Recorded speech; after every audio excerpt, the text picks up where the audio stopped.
Ya habíamos discutido algunos temas sobre la pared abdominal. Hay algunas cosas que quiero que queden claras. Nosotros debemos de imaginarnos a la pared abdominal desde un punto de vista dinámico. ¿Por qué? Porque la pared abdominal o la cavidad abdominal en sí es una estructura que solo tiene un sustento óseo en la porción posterior. Todo lo demás va a ser muscular. Entonces, se debe de diseñar o se diseñó de una manera tal que el abdomen debe de ser flexible, pero a la vez tener resistencia. ¿Para qué? Debe de ser flexible porque necesita tener movilidad, darnos movilidad, pero necesita tener resistencia. ¿Para qué? Para que las vísceras o los órganos que contiene no protruyan, se formen hernias, ¿de acuerdo? Entonces, ¿qué es lo que nos va a dar la flexibilidad del abdomen? Bueno, pues va a ser la parte muscular, la porción muscular. Esta, bueno, obviamente al contraerse los músculos que tenemos del abdomen,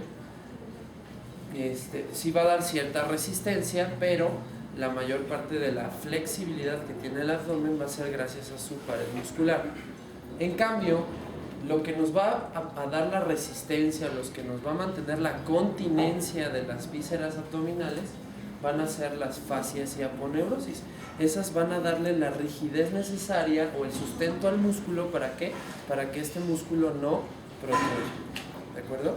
Entonces, bueno, vamos a empezar un poquito a ver las capas de la pared abdominal para que así nosotros podamos tener una idea de lo que estamos hablando. Nuestra pared abdominal se va a dividir en una porción anterior, en una porción lateral y en una porción posterior. La porción anterolateral del abdomen va a tener o se va a describir en conjunto, y la porción posterior se va a describir en otro momento, o sea, son separados, ¿de acuerdo? Pero bueno, vamos a ver en general cuáles van a ser nuestras capas de la pared abdominal. Entonces vamos a empezar de lo superficial a lo profundo. Entonces, la primera capa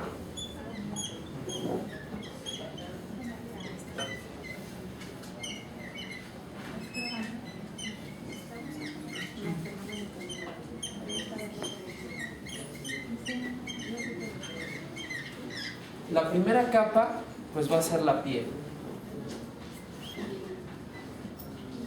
La segunda capa va a ser nuestro tejido subcutáneo.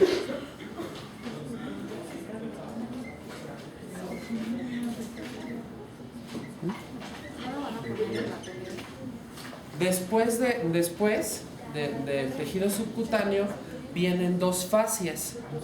Vamos a tener una fascia que va a ser grasa y una fascia que va a ser fibrosa, las cuales se les van a llamar, o antiguamente se les denominaba, fascia de Camper. Acuérdense, como las sopas Campbell, que son muy grasosas, ¿no? Entonces la fascia de Camper es la fascia grasa, y la fascia de Scarpa va a ser la fascia fibrosa, ¿de acuerdo? Entonces vamos a tener nuestra fascia grasa, o antes conocida como de Camper, y luego vamos a tener nuestra fascia fibrosa, antes conocida como Scarpa.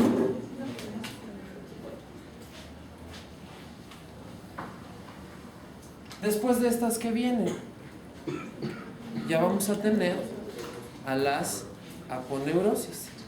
Entonces, ¿cuál es la aponeurosis más externa? Es la aponeurosis del músculo oblicuo externo. Antiguamente se le conocía como músculo oblicuo mayor. todavía inclusive los cirujanos le siguen llamando oblicuo mayor. Lo correcto y la nomenclatura anatómica internacional es llamarle músculo oblicuo externo. Después, si está su aponeurosis, va a seguir el músculo oblicuo externo. Después de este, ¿quién viene? La aponeurosis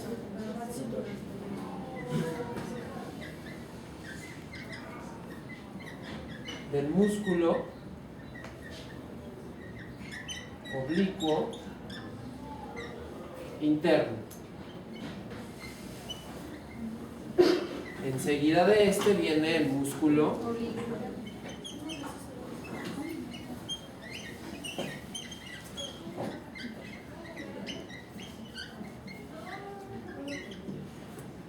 que viene después.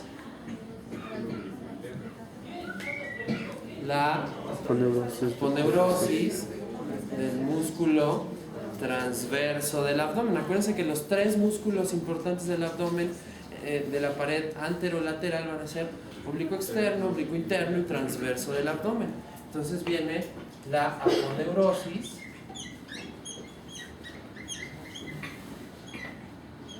del músculo transverso del abdomen.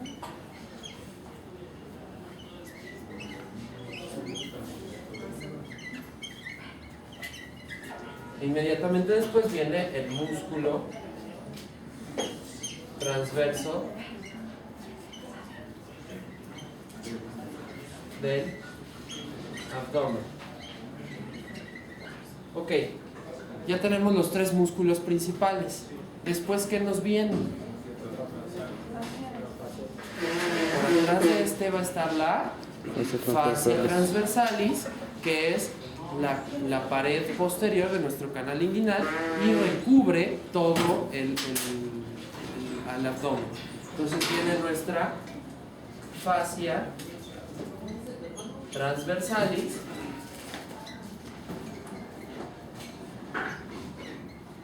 después viene nuestra grasa preperitoneal, que sí tiene contenido o material tejido graso, pero en su mayor parte son vasos venosos y linfáticos. Entonces viene nuestra grasa preperitoneal,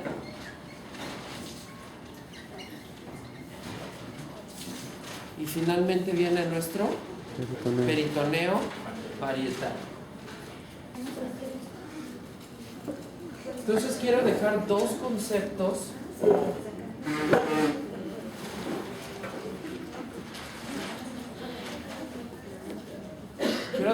conceptos claros, porque finalmente es algo que por lo regular no se explica bien, o la gente no lo entiende bien cuando llega al hospital, que es cómo está distribuido la cavidad abdominal. Entonces, fíjense, en este caso nosotros vamos a tener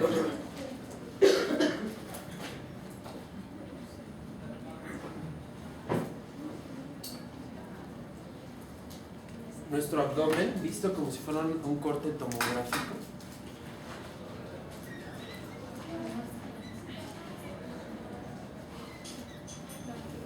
Y esta es nuestra columna vertebral, ¿de acuerdo? Entonces, el abdomen va a tener una cavidad peritoneal, ¿de acuerdo? Que va a ser esquemáticamente esto. Todo lo que está aquí, la hice más pequeña, obviamente está pegado el peritoneo, lo verde que está ejemplificando la cavidad peritoneal, estaría pegado a lo rojo, a la pared del abdomen. Lo hice de esta manera para ejemplificarles cómo está distribuido. Entonces, lo que está en verde es la cavidad peritoneal.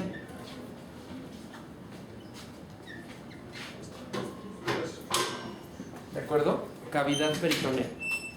Y todo lo que está hacia el frente y hacia los lados se le conoce como preperitoneo y es el que está lleno de la grasa preperitoneal, y esta grasa preperitoneal ya les dije que tiene vasos venosos y vasos linfáticos.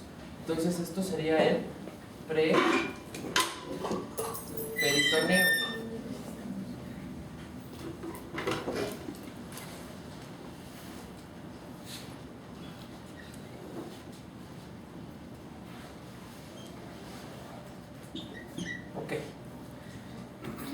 Y hacia atrás vamos a tener el retroperitoneo.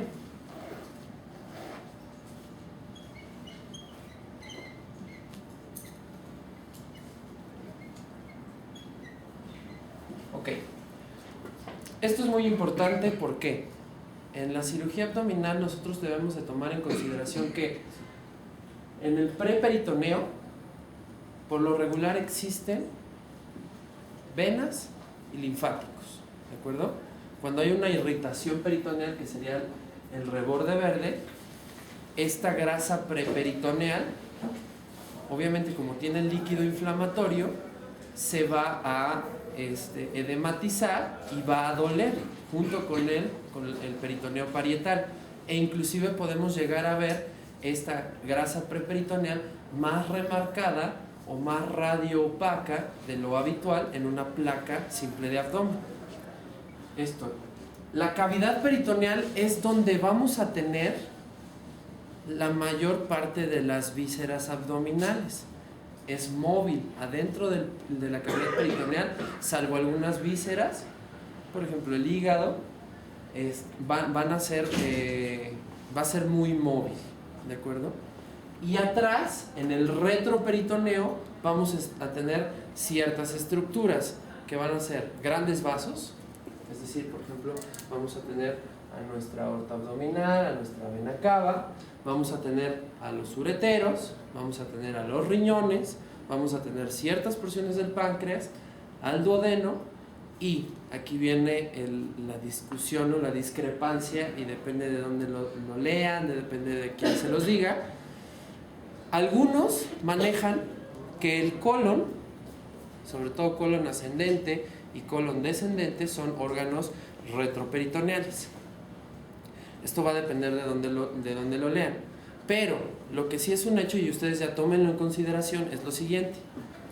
Cuando se da la génesis de los órganos, y vamos a hablar sobre todo del colon, el peritoneo parietal va a sacar una proyección que se le va a conocer como meso. En este caso sería el mesocolon. No se ve mucho el verde. ¿Qué caso no se ve el verde? Ok, entonces va a sacar una proyección que se le va a conocer como el meso. Si es el intestino mesenterio, en el colon, en el caso del colon es mesocolon. Aquí adentro estaría, esta proyección, el mesocolon, recubre a lo que sería nuestra asa intestinal, de intestino grueso. Entonces, si ustedes se acuerdan, tenemos en el desarrollo embriológico algo que se conoce como cavidad celómica o el celoma extraembrionario. Entonces se va generando, ya sea por el intestino anterior, intestino medio, intestino posterior, todas las vísceras abdominales, hígado, esófago, etcétera, etcétera, y no cabe en la cavidad abdominal del embrión. Entonces necesita tener una capa, que es el celoma extraembrionario, donde se salen las vísceras para que se acaben de formar en lo que crece la pared abdominal y vuelven a meterse. Entonces, aquí pasa algo muy importante. El intestino delgado necesita ser muy móvil, por eso tiene un mesenterio bastante complaciente por donde pasan vasos sanguíneos, linfáticos y se mueve. Pero nuestro colon en algunas porciones sí debe de ser fijo. ¿Para qué? Para que no haya al moverse no haya una pérdida en la continuidad del trayecto intestinal, entonces necesita ser fijo. ¿Qué pasa con nuestro colon, por ejemplo, nuestro colon ascendente o nuestro colon descendente, que son los que están fijos a la pared abdominal posterior? Va pasando esto. En el momento de introducirse al celoma, o del celoma extraembrionario al embrión, a la cavidad abdominal, ¿qué va pasando? Esto que antes era móvil se pega. Entonces, ya pueden tomarlo a consideración. ¿Realmente será retroperitoneal? O, gracias a que este mesocolon se fue pegando a la pared posterior, quedó fijo, pero en realidad no se formó por fuera del peritoneo. Eso es algo que a consideración. Para fines prácticos siempre se considera que el colon ascendente y el colon descendente son retroperitoneales, pero esta es una explicación del por qué yo considero que es un órgano intraperitoneal. Se pegó su meso hacia la pared posterior.